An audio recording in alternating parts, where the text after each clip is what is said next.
the NBA is hoping to start the season again or continue the season in mid to late June.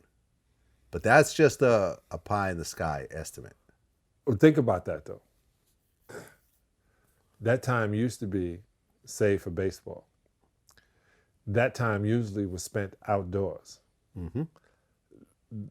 People are going to be indoors. And because we realize the WNBA, if they were smart, they would play a WNBA game before an NBA game. If the NBA really wanted to boost and should pay more attention to female basketball, but that right there would be a great doubleheader. And the summertime is a great time for the athlete.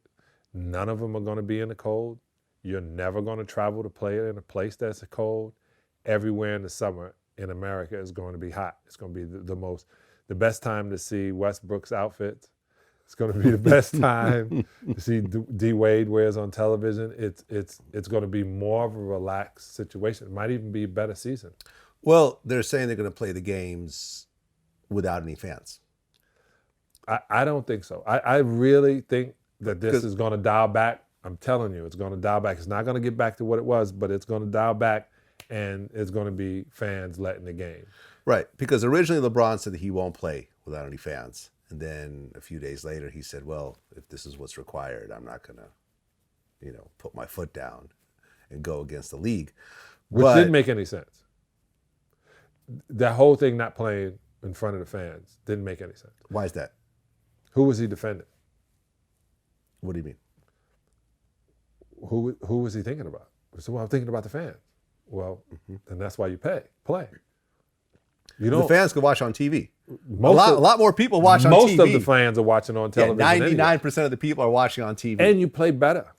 You play better when there's nobody in the stand. And I tell you this, you throw a even in hoop up here in a hometown, like you throw a hoop up right now and put mano a mano and some referees or no referees, you're going to have the All-Star game every night. The way they played in the All-Star game, they were playing like they were playing street ball. They was just as this them playing. When you play like that and you're not hearing anything and no one's calling your mother this and no one's doing that and guys are not talking, cheerleaders are not sitting down and none of that. And you're just playing basketball. You're kind of playing just to beat this guy in front of you. And the only support you have is truly the only support you ever have is your teammates. Okay, but you don't think that playing for your hometown crowd and they're roaring for winning for your hometown crowd is way more important than playing. Right, but what I'm saying is when you played, because where'd you grow up again? You grew up in Brooklyn, right? But you never played for the Knicks. No. I only play for teams that win mostly. It's funny. We just interviewed Iman Shumpert. Oh yeah, right? That's my dog. Went to Georgia Tech. I love him. Yeah, we just interviewed Iman Shumpert, Coach PR, one of our outside interviewers, did the interview for us, and he just talked about how when he played for the Knicks, they just booed him in the beginning. Constantly. They didn't want him. They were just booing him, and he would yell back, and he'd be like, when they started winning a little bit, he's like, "Yo, y'all didn't want me," and he was saying how he was like. Him and Carmelo he'd tell Carmelo, "Yeah, man, I'm supposed to be dead. They wanted to bury me. I wasn't even supposed to be drafted." It kind of drove him to be more aggressive and so forth. But yeah, getting booed by your own team, it's the Knicks, by your own fans in your own team. And they're never going to win. All I got to look at is me getting drafted, and I got my video of my family going crazy and like this emotion that came over me. And then I have this play it back on TV and actually hear what Knicks fans are doing. And they're like, boo, like, what? What the fuck? They're like, who is dog? What we on, bro? Like, we trying to win or we going? At least they didn't cry like they did when they got KP though. So I'm like, in my heart, I'm just like, bro, they have no clue. I'm the closest thing they got to what they really like. Mm-hmm. I'm the closest thing. Who else gonna dunk it and then bump somebody on the way back and not get in trouble for it? Because y'all like his charisma. The attitude that we like, yeah. I'm like, that's me. I'm the one that'll do the shit that y'all will get behind so much that y'all will give me the pass with the refs. If we in the garden and Iman do that, You can't call it because they love it. Let them have it. That's right. You get what I'm saying? Like, it was some shit that me and JR, we probably shouldn't have got away with. But they the bad boys on the Knicks. They got to rock. This is what the people come to see. If we turn them off and they ain't playing good, that don't work for our league. Let them rock. JR want to do the extra celebration? Let him rock. That's what New York did for us. You're never going to win. They're just not. It's just, and everyone says why. I said, because it's just not, the stars aren't with them, man. It's just not the place to be. And I love, my mom used to say to me before I played the Knicks, don't say hello to Patrick for me, because I had been playing with Patrick since I was 16. Okay. I get in the game and I hit him. I said, my mom said hello. All right, Sal. And then he would post up wide. I was like, here we go. Your ass. Get out of 3 seconds. You know, it was just those Knicks, man. And I love when I played for Chicago. We beat them.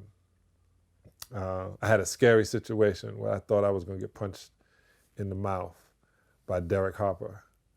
We were playing, and he was guarding Michael's ass so well. He was on him. It's in the playoffs, 1996. And I said, Mike, you got to run him off me. And he was like, what? I said, he's going to come down. He thinks I'm going to stop and turn, run him off me. He's going to try to stop you from going right. The rule is don't let you go right.